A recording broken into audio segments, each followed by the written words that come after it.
Ashamaar kafuunee akkam jirtanii kabajamtoota fi jaalatamtoota chaayinaa laayyaan to'asallaa jiru jalatti argamtan nagaan koo bakka jirtattis naa qaqqabu bakka jiraattanii bakka eeggamtanii yoo na eegdanii egaa waan ajaa'ibootaa meeshaalee qabadhee isinii dhufeera. Viidiyoo kana laayik sheer gochuun dagatina warroonni chaayinala keenya faarawaa taatanii raattan sabiskiraabii godhuun maatii keenya taachuun gamanumaa naffeerraa kootii warri yaada qabdan saanduqa koomentii jalatti naa teechisaa. Egaa iddoo hojiitittidha kana waraabee xiqqoo aduun adaamaa keessatti amma yeroo kana waqti jedhee aduun sirritti jira. Maashinoota kana meeshaalee ajaa'ibaatidha jechuudha. Egaa hoo obsaan dhaggeeffattanii obsaan eegdan viidiyoo kanarraa waa baay'ee barattu. Warroonni xalabachuu barbaaddanis warroonni baruu barbaaddanis bilbila keessa isiniifan teechisaa akkasumas immooyyuu azalattis koomentiin na gaafachuu dandeessu. Egaa abbaa milijjaa lamaatii fi asumaan hoggaan eegalee furuumii jechuudha yookaan akka isinii galu falloqoda akka baay'inaan shamarran biyya arabaa waan taataniifidha. Milijjaa lama gubbaarran elektiriikidhaan kan hojjetu.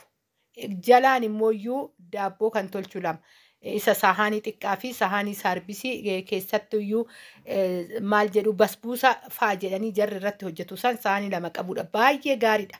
Dhugaan isiniin jedha isa guddaa sanirra baay'ee kun baay'ee gaariidha. Ijoollee keessaniifillee daabboo kiiloo tokkootis kiiloo lamaa sootti tolchitanillee haala salphaatti waan baay'eetti wanni jechuu dandeessanidha. Asumaan meeshaa yeroo baay'ee ijoolleen meeshaa Dubaay naan jechaa jirtu turtanii isiniin qabadhee dhufeetoo jira ka meeshaalee ajaa'ibaa sahaanota kanneen nuti gizee baay'ee kan arginu mana madaabii keessaa kaartoonii keessaa bichaa gadi baasnee shaayii keessummaa irratti kennuu qofaadhanatti kan biyya keessaa argaa turtan. Anis bitaan ture.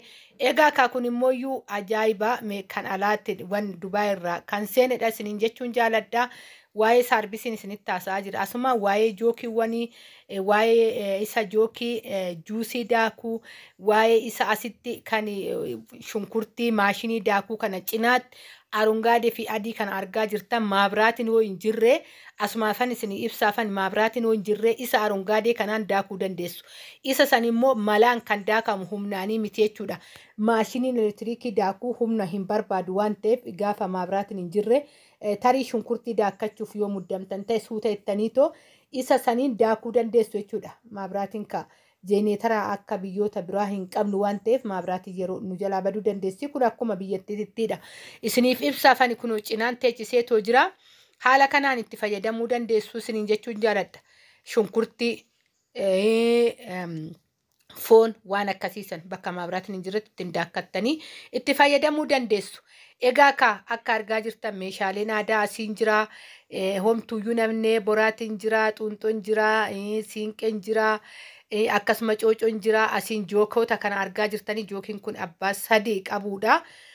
Jookiin kan wanni kan juusii daakuu lama kan immooyyuu qimamii daakuu tokkodha jechuudha. Jookii sadii bakka tokkotti kan gurguramudha. Egaa kan miidiyoota irratti argaa turtanii erganas deebi'ee hin oollee asumaaniin immoo waa'ee saarbisii wanni kanaa jechuudha. Shaglaa biradistii shaglaa kanaa dhugaa ijoollee baay'eefis galcheen beekaa warroon isa qabdan dhugaa carraa qabeessoo ta'ee tanan yaada. Maaliif wantoota keessattuu lukkuu biradistiin wanni keessaa biradistii lukkuudhaaf tolan biyya keenyatti warroonni lukkuu hojjetan warroonni immoo shoorba adda addaatillee hojjetan ofitti hin qabu. Baay'ee gaariidha birastoonni waan kun jechuudha.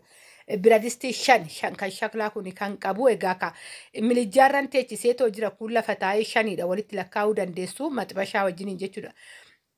Maxibashaan qadaada isaa waliinidha. Haala kanaan shan. Egaa asumaan warri meeshaa keessan bahaa jiru asumaan gamanumaan laaltanii qalamii qofa tafee abbaan meeshaa kanaa meeshaa ofii ilaalee hin beeka. Gahee jechuudha jala gahee qalamii qofatuyyuu hafee isarran daraddaree keessattuu xarabbeezaa isarran godheetoo viidiyoo waraabaa jira waan ta'eef egaa akkuma isiniin jedhe iddoon kun iddoo meeshatiidha. Meeshaa namaatis bahaa jira gamanumaan abbaan meeshaa ofii hin beeka waan ta'eef qalamiinis dibamuu baatu gamanumaan laala.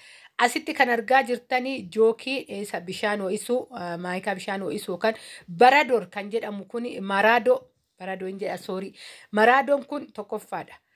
Mana kiyya ergan bitee ammaa miti turee jira. Argitanii jirtan yeroo hundaayyuu yeroo ayyaanaa tarii argitanii jirtan viidiyoo waggaa waraabu jechuudha. Warri hin arginessi piingii wayitiin taa'ee jira. Waggaa hedduu nafaana ture kanaafan kanuman biteef jechuudha. Kan bunaatillee kan bunaa kuni garaagarummaa sadii qaba. meeshaaleen bunaa gaafa bitattan garaagarummaa sadii qabaa kana hin dogongora of eeggadhaa isiniin jechuu jaaladha. Egaa innuyyuu gatii isaatiin innuyyuu beekamaadha akkasumas immoo biyyoota kam akka ta'ellee adda baafadha. Meeshaa elektirooniksii keessattuyyuu tanaan durallee akkanatti ani maashinii daabboo yookaan immooyyuu wanni bitee tanan kan alaa sahaanii 2 qaba kan biyya keessaa sahaanii 3 qaba.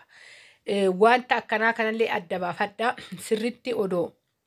By the way asumaan dhiifam odoo meeshaa kana meeshaa hin deemin waan meeshaan of keessaa qabullee beekuun gaariidha isiniin jechuun jaaladha. Kan biyya keessaa yookaan immoo biyyoota biraattis haa ta'u sahaanii 3 qaba. Garuu kan Turkii sahaanii 2 qaba. Bakka feetanitti illee wanni gaafachuu hin dandeessan. Baatiraa daabbooti. Kan maaliifan kana dubbadhe balaa maashinii isa bishaan ho'isuu kanaatiifan kana dubbachuu dhaqe isiniin jechuun jaaladha. Asitti bira distiin abbaa 7 daradaramee jira. Masoobinas jira. Wanni isaa guutuu wajjiniin asitti dimlaayitii argaa jirtu isiniin jechuun jaaladha. Meeshaa guutuudha. Baay'ee meeshaan obboleettii kana hin hafi. Meeshaan obboleettii kanaa keessaa meeshaan hafe gamanumaan abbaan isin dhaggeeffata waan ta'eef dimlaayitiin tokkoo fi meeshaan aadaa guutuun isaa kan tokko na jalaa fi akka carraa ta'ee ishiin hojjettu akaakayyuun jalaa du'eetitti na jalaa cuftee deemtee jechuudha. Biraa osoo hin fuudhinan jira waan ta'eef bakka hojii meeshaa aadaatti hojjetanitti na jalaa cuftee too deemtee dirqama immoo meeshaa kana har'a waraabuu waan hin qabuufin meeshaa kana addaan kutee too waraabee kan na jalaa dimlaayitii tokkoo fi meeshaa aadaa guutuu tokkotu na jalaa hafe kanarraan kan hafe meeshaan ishii guutuudha. Gaafa fe'amu kaa hin laaltan. Isiniin jechuun jaaladha. Asitti jidduu kanatti kanan odoon dubbatin darbine higingilii argaa jirtu duuba saniini. Higingiliin kun baay'ee jabaadha. Meeshaalee ka argaa jirtan meeshaalee kaartooniidhaan isin beekumaafin isinitti argisiisee laalaa kaartoonitti gaafa galu akkana. Isiniin jechuun jaaladha. Egaa ka higingiliin illee kunooti. Higingiliin aadallee cinaadhaan isinitti mul'ate yookaan immoo kunoo hin mul'ata. Egaa haala bootatiifanii kunoo sirriitti mul'ata. Laalaa isiniin jechuun jaaladha. Meeshaa aadaa wajjin siinqeen jira.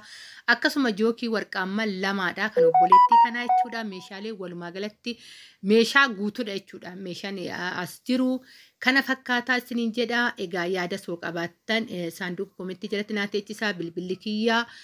Karaa keessatti nisoo dubbistan duwwaa 945826745 heeloonaan jechuu dandeessanii meeshaa feetanii nu biratti argattanii egaa kaajoolleen meeshaa Dubaay jechaa turtanis seensisnee jirran isiniin jedha baay.